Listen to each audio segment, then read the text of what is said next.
Welcome back to another episode of True Crime Untold Cases.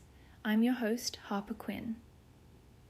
On December 6, 1991, what began as a routine closing shift at an Austin, Texas yogurt shop became one of the most haunting unsolved cases in the state's history.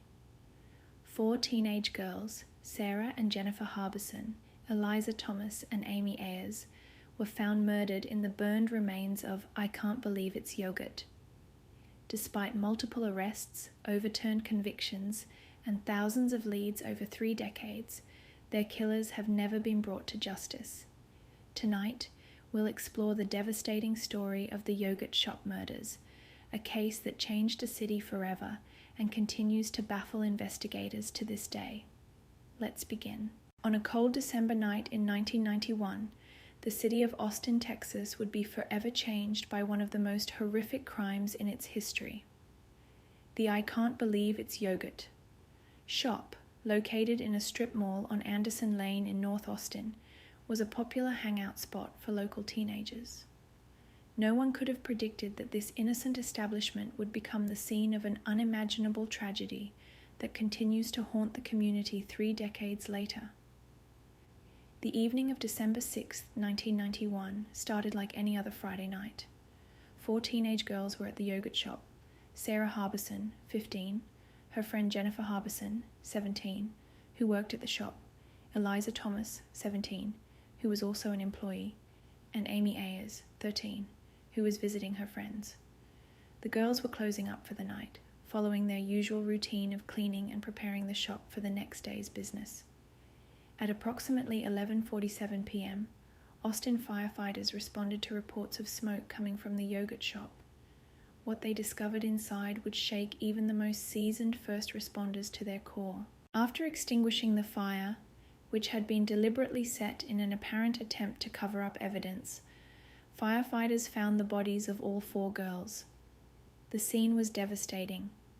The victims had been bound with their own clothing, gagged, and shot execution style. Evidence suggested they had been sexually assaulted before being murdered. The fire had severely damaged the crime scene, destroying crucial evidence that might have helped identify the perpetrators. The bodies were so badly burned that dental records were needed for positive identification. The brutality of the crimes sent shockwaves through Austin, a city that prided itself on being a safe, family-friendly community.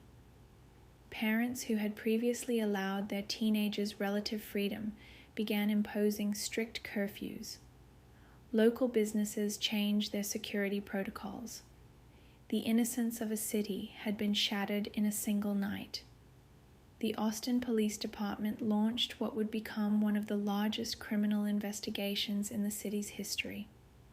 Dozens of detectives were assigned to the case, and hundreds of leads poured in from across the country. The FBI joined the investigation, providing additional resources and expertise. The initial investigation revealed several crucial details. The shop's cash register had been emptied, with approximately $540 missing, suggesting robbery as a possible motive.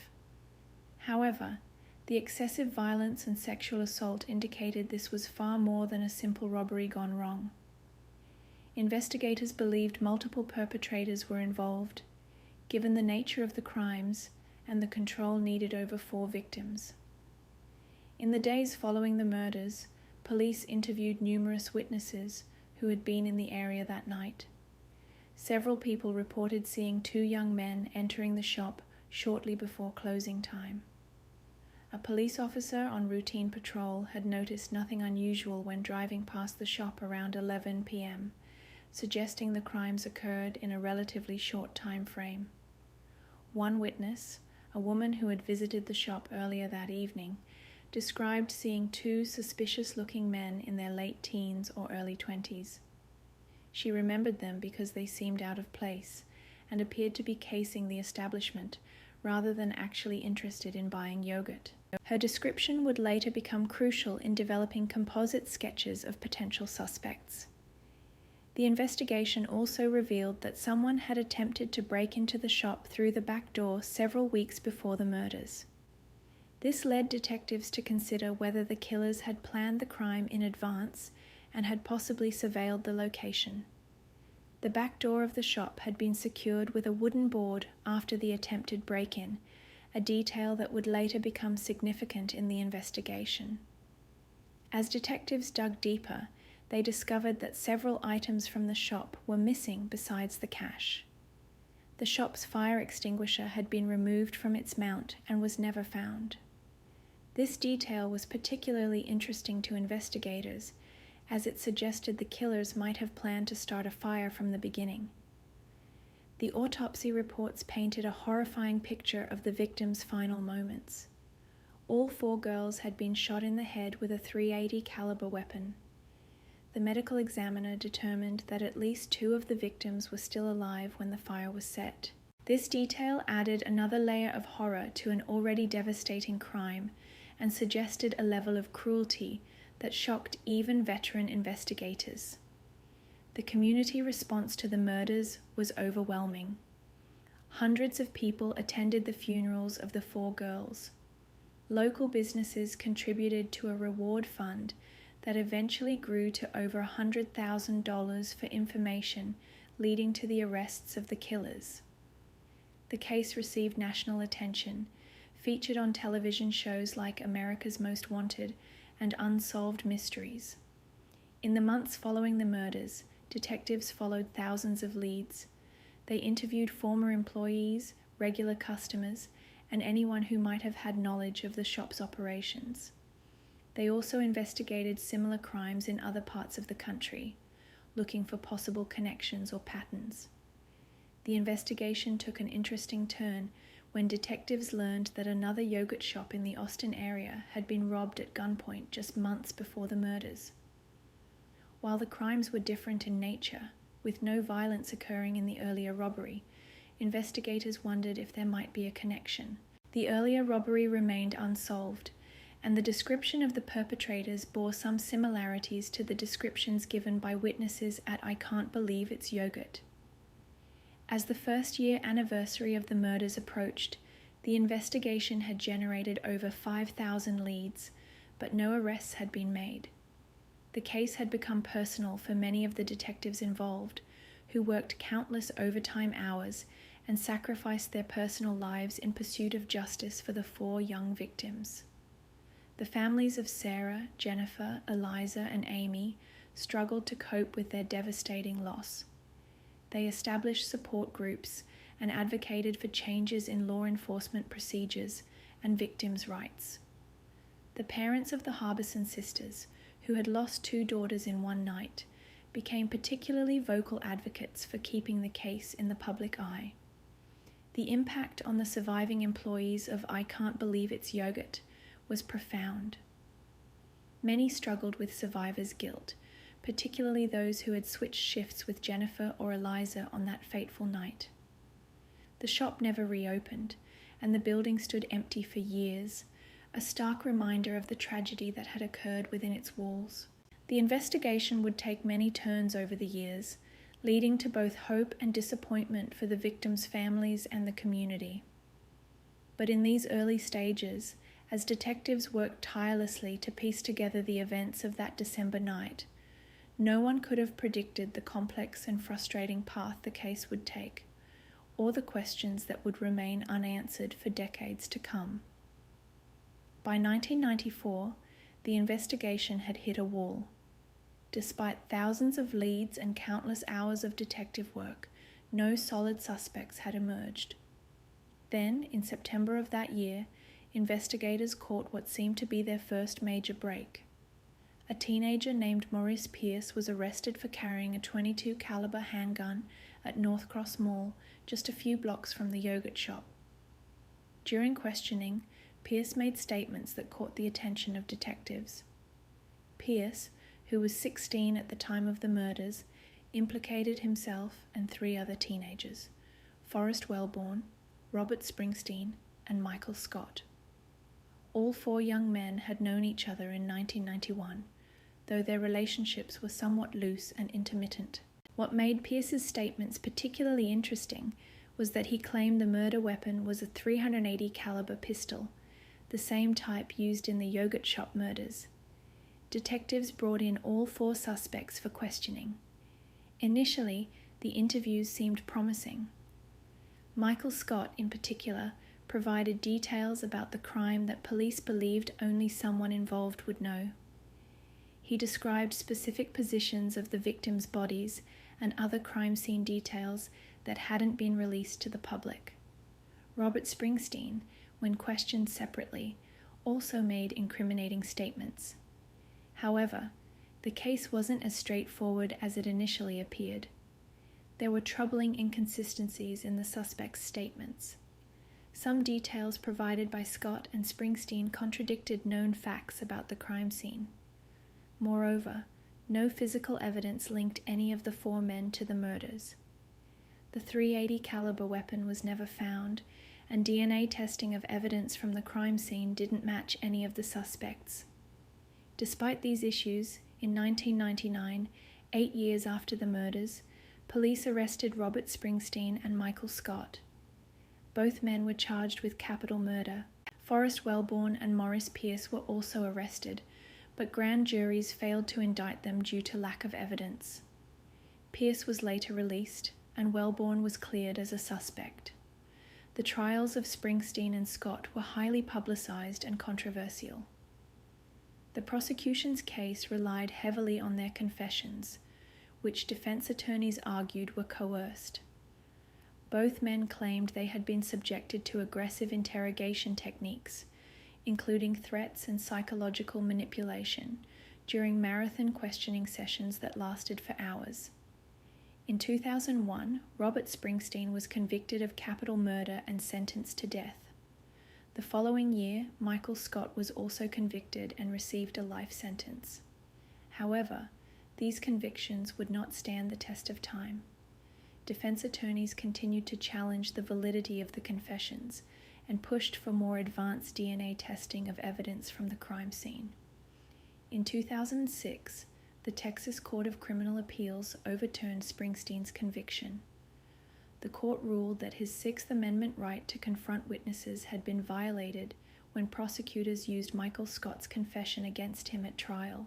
Scott's conviction was similarly overturned in 2007. Both men were granted new trials. By 2009, new DNA testing techniques had revealed even more troubling information. Male DNA found on some of the victims did not match any of the convicted men or any other suspects in the case. This discovery led Travis County prosecutors to release both Springsteen and Scott from custody while they reassessed the evidence. The release of Springsteen and Scott represented a devastating setback for the prosecution and the victims' families. After nearly 2 decades of investigation, multiple arrests, and 2 overturned convictions, the case was essentially back to square one.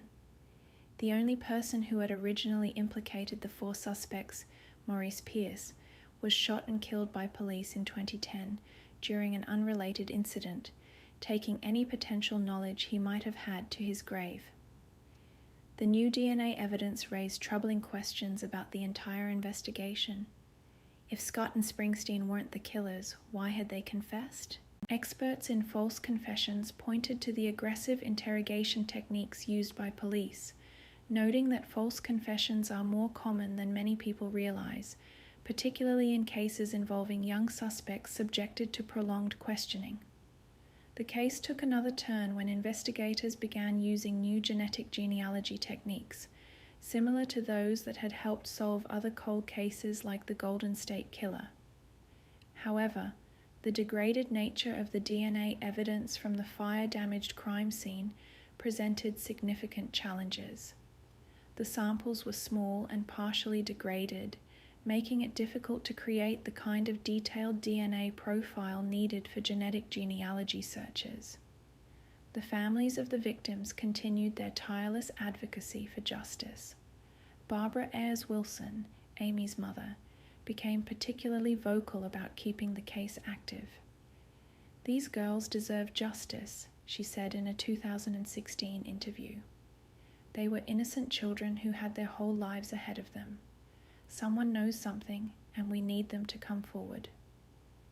the case has had a lasting impact on law enforcement procedures in Austin and beyond. The problems with the investigation led to changes in how confessions are obtained and documented. The Austin Police Department now requires video recording of all interrogations in serious crimes, and detectives receive additional training in interview techniques to prevent false confessions.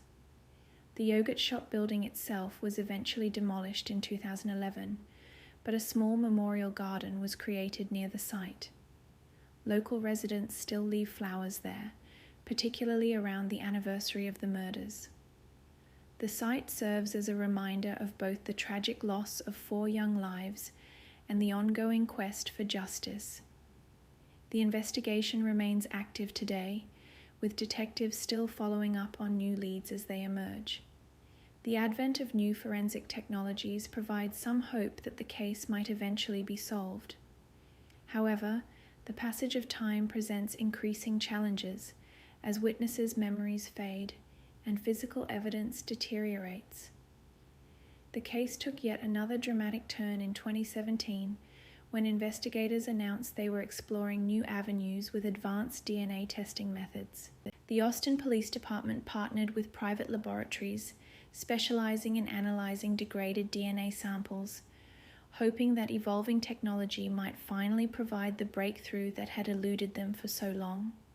One of the most frustrating aspects of the case has been the fire damage to the crime scene, which not only destroyed potential evidence, but also complicated the DNA analysis of what little biological evidence remained.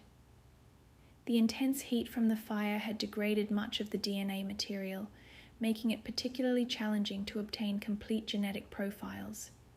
However, new techniques in molecular biology offered hope for working with these compromised samples.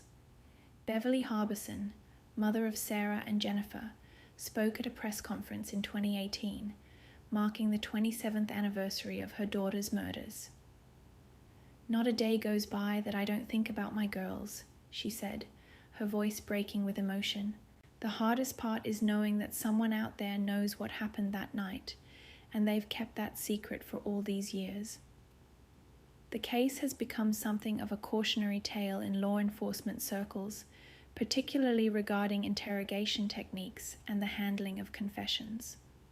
John Jones, a former Austin police detective who worked the case in its early years, reflected in a 2019 interview. "We were under immense pressure to solve this case. The whole city was watching. 4 families were grieving, and we wanted desperately to deliver justice. But looking back, there are things we could have done differently." The release of Springsteen and Scott led to significant changes in how police conduct interrogations. Detective Maria Sanchez, who currently works cold cases for the Austin Police Department, explained, "Every interview is now recorded from start to finish. We're much more aware of the psychological factors that can lead to false confessions, and we've implemented safeguards to prevent that from happening." In 2020, investigators began exploring the use of genetic genealogy, a technique that combines DNA analysis with traditional genealogical research. While this method has solved numerous cold cases across the country, the degraded nature of the DNA evidence from the yogurt shop murders has presented unique challenges. The male DNA profile found on the victims is partial, making it more difficult to match with genetic databases. The case has also highlighted the importance of preserving evidence properly for future testing. "Back in 1991, we couldn't have imagined the forensic capabilities we have today," explained Dr. Thomas Richardson, a forensic scientist who has consulted on the case. "That's why it's crucial to preserve everything possible from crime scenes, even if we don't yet have the technology to analyze it properly." The impact on the Austin community continues to resonate. The city has changed dramatically since 1991, growing from a mid-sized college town into a major technology hub, but the yogurt shop murders remain a defining moment in its history. Local residents who were teenagers at the time now have teenagers of their own, and many still remember the fear that gripped the community. Sarah Harbison would have been 45 years old today. Jennifer Harbison, 47. Eliza Thomas, 47. Amy Ayers, 43. Their families have endured not only the devastating loss of their loved ones, but also the emotional roller coaster of arrests, convictions, reversals, and releases. Each new development in the case reopens old wounds while simultaneously offering hope for resolution. In recent years, the Austin Police Department has assigned new detectives to review the case files with fresh eyes. They've re-interviewed witnesses whose memories might have been jogged by the passage of time, and they've re-examined physical evidence using new technological tools. While the fire destroyed much of the crime scene evidence, some items were preserved well enough to be tested with modern methods. The case has also attracted attention from true crime researchers and investigative journalists who have uncovered new details and perspectives. Some have suggested alternative theories about the murders, including the possibility that the killers were more experienced criminals rather than teenagers, given the complexity of the crime and the attempts to destroy evidence. One of the most haunting aspects of the case remains the apparent randomness of the victim's presence at the shop that night. Amy Ayers wasn't even supposed to be there. She had simply stopped by to visit her friends. Jennifer Harbison had picked up an extra shift. The mundane decisions that led 4 young girls to be in that place at that time continue to weigh heavily on their families. As the investigation continues, detectives remain hopeful that advances in forensic science, particularly in the field of genetic genealogy, might finally provide the breakthrough they need. The case files, which now fill numerous boxes and hard drives, contain thousands of leads, interviews, and pieces of evidence. Somewhere in that mountain of information might be the key to solving one of Austin's most notorious crimes. The yogurt shop murders serve as a reminder of the importance of perseverance in cold case investigations. While the passage of time creates challenges, it can also work in investigators' favor as new technologies emerge and witnesses feel more comfortable coming forward with information they might have previously withheld. For now, the case remains one of Texas's most notorious unsolved murders, a tragic reminder of a night that changed Austin forever. The 4 young victims, Sarah, Jennifer, Eliza, and Amy, are remembered not just as victims of a horrific crime, but as bright, promising young women whose lives were cut tragically short. Their families continue to hope that someday someone will come forward with the information needed to finally bring their killers to justice. Until that day comes, the Austin Police Department maintains an open investigation, following up on new leads as they emerge and re-examining old evidence with new technologies. The case serves as a sobering reminder that even the most heinous crimes can go unsolved, but also as a testament to the dedication of investigators who refuse to let the passage of time diminish their commitment to finding the truth.